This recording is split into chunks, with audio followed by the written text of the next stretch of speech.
Fathers and Son, it's a documentary film shooted more than over 2.5 years in the north of Syria. And it's telling about the new generation that grow up and prepare to be the second generation of the jihad in Syria, about the continuity of war, about the uprise of radicalism and the extremists. And it's about the last years of a kid, 13 years old, Osama, who is not anymore a kid now. It was a long research I had in my plan, that in my mind, that I need to find one or two from those kids that their parents prepared them to be a jihadist. So it's become usual, like in North of Syria, they established all those campaigns for children, like camps where they are learning jihad and Sharia and fights. So we get an access to film there, and I was trying to find different options, and until we find Osama, and we have a person who put us in access to to meet his father, and we talked to him and convinced him to do the shooting. So, and we actually, it's not directly about the war, so there is no direct violence in the film. It's about what's happening in the closing room, about brainwashing and in which environment children are growing up. Yeah, before trust of his parents, I get the trust of the group itself. So I pretend to be a sympathizer to the Al-Qaeda, and to the jihad ideology. So I went them as a Muslim who lost his way before, and his life was full of corruption. And now is the time to correct it and make a film about showing, with my skills, to show how jihadist fighters are strong and how the new generation prepare to upcoming caliphate. I have always to continue in this game inside the shooting and outside the shooting, so there nothing can put some doubt or question marks about me, because if that's happened, then they can really see what I deleted, what data deleted from my laptop or something, or some of my conversation with my people outside Germany. This is one. Second, also the area under heavy bomb. And third, he worked with the exclusive stuff, so he's number one in that area. He got killed like time ago. He's the number one of car bombing fixer. So this is his specific. He's with the exclusive stuff. So every time he lost his feet during the shooting while he was dismantling some mines.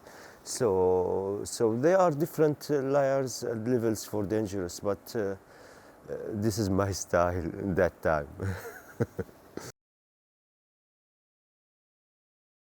Always, always. And there is also moments like, honestly, we have a plan and it's in the contract with the company that bases Berlin that produced the film, that if something happened to me during the shooting, who will continue directing the film? So that was I put that in my contract, that my wife, the assistant director of the film, and one producer together, they will continue, and that she know all the maps, everything I want to do exactly to build to the structure of this story. So that was also part of it, that if something happened bad to me in any level of the shooting, this film will not go in vain. Everything, all the effort, all the sacrifice, I did it to make cinema, nothing else. So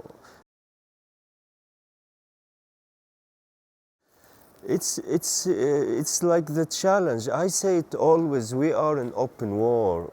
The open-minded people and the extremist, the conservative radicalism.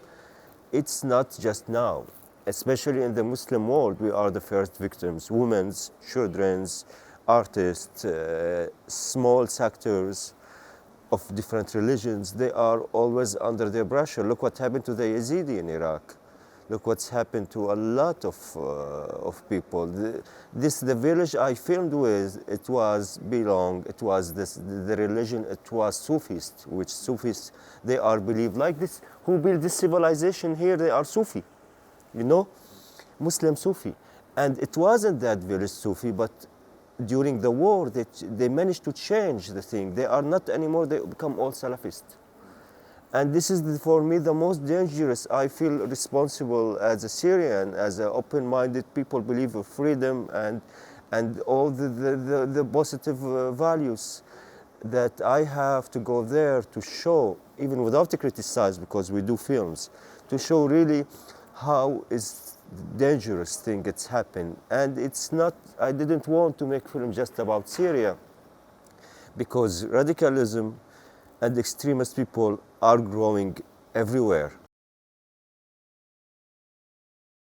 I try to not judge, to be more telling this, to tell the concept of making this film. It was happen in the first 5-10 minutes, then you go directly in the story as it's fiction. So there's no interviews, it's more about everyday moment with the real-time shooting.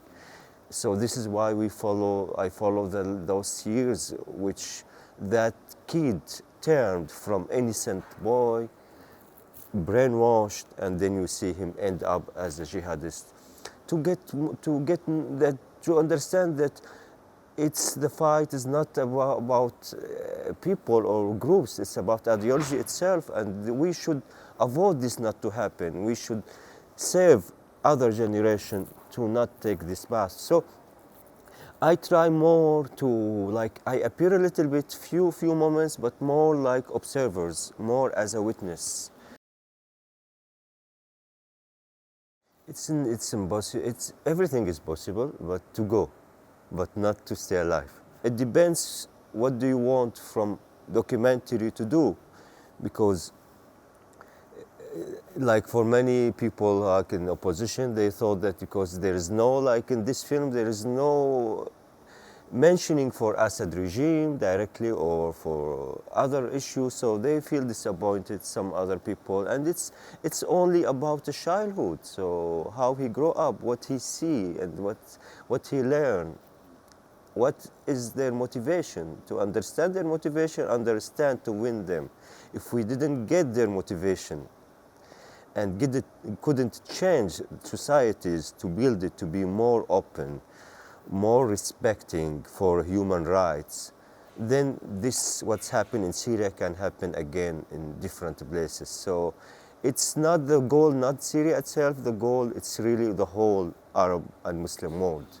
The future that they will not face what we faced. They will not see our nightmares.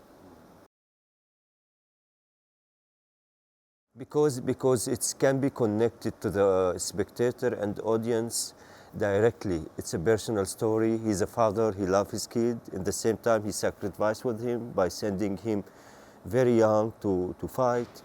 A lot of elements, they are similar in a way. This is masculine authority. The father that have a power, control all the part of his family. So this film is a statement against this power, because this is behind the wall and behind the radical religions.